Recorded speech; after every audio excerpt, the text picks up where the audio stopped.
রায়দিঘি থানার অন্তর্গত ২ নম্বর ব্লক তৃণমূল যুব কংগ্রেসের ডাকে কেন্দ্রীয় সরকারের জনবিরোধী ভ্রান্ত নীতি, কালো আইন, ব্যাংক বেসরকারীকরণ, বাংলার প্রতি বঞ্চনা, অমানবিক কৃষি বিল, পেট্রোপণ্য সহ বিভিন্ন জিনিসপত্রের মূল্যবৃদ্ধির দাবি নিয়ে মান্নারচক থেকে পথযাত্রা করে বিডিও অফিসের সামনে এক প্রতিবাদ সভা করা হয়।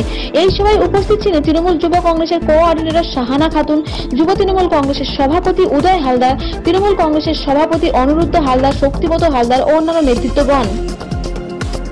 এই সভাতে বিজেপি থেকে শতাধিক মানুষ উদয় হালদার ও শাহানা খাতুনের হাত ধরে তৃণমূল কংগ্রেসে যোগদান করেন।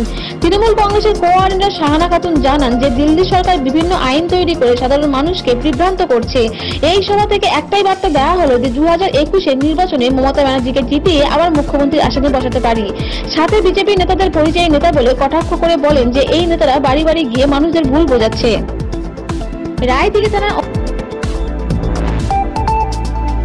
সরকার ভারতবর্ষের মজনতে অর্থাৎ দিল্লির গদিতে বসেছে, তিনি হলেন একজন দরজাল। কারণ সাধারণ মানুষের প্রতিনিয়ত একটার পর একটা নিয়ম নীতি করে তাদের বিভ্রান্ত করে দিচ্ছে। সাধারণ মানুষ কিন্তু সুস্থ অবস্থা নেই, তার শিকার কিন্তু আমরা একটার পর একটাই হচ্ছে।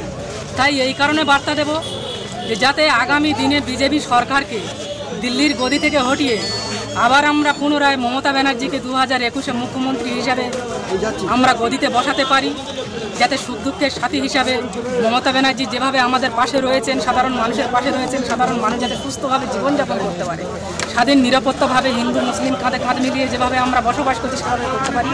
এটাই আমার কাছে একটাই বক্তব্য যে আমরা সাধারণ মানুষের কাছে এই বার্তা দিই। বিজেপির যে তুগলকি সিদ্ধান্ত, যে পেট্রোপণ্যের মূল্যবৃদ্ধি বা দ্রব্যমূল্যের যে মূল্যবৃদ্ধি হচ্ছে, তারই প্রতিবাদে, কৃষি বিলের প্রতিবাদে, হাতরাস ঘটনা যেটা হয়েছে তারই প্রতিবাদে এবং বিশেষত আজকের নন্দীগ্রাম দিবস, সেটাকে স্মরণ করার জন্য আজকের আমাদের মথুরাপুর 2 নম্বর ব্লক তৃণমূল যুব কংগ্রেসের পক্ষ থেকে আমরা আজকের এই সবার প্রথম পদযাত্রা, প্রায় 4-5 হাজার, আপনারা সবাই দেখেছেন 4-5 হাজার মানুষের একটা মিছিল, এবং তারপরে আমাদের এই জমায়েত দুটোই করা হয়েছে। আগামী দিনে জনগণের কি বার্তা দিয়েছে?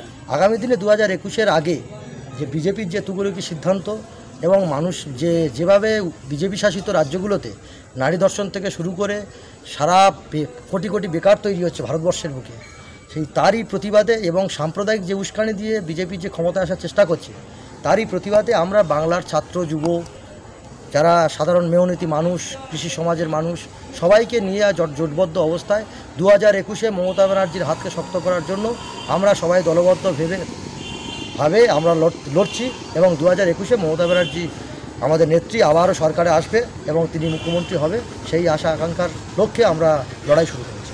রায়দিঘিতে কতটা আশাবাদী আপনারা? রায়দিঘিতে আমরা তৃণমূল কংগ্রেস জিতব, তার কারণ হচ্ছে এখানে তৃণমূল কংগ্রেসের শক্তিভিত এবং আপনারা জানেন হাড্ডাহাড্ডি লড়াই হবে হয়তো, কিন্তু তৃণমূল কংগ্রেস শেষাশি হাসবে।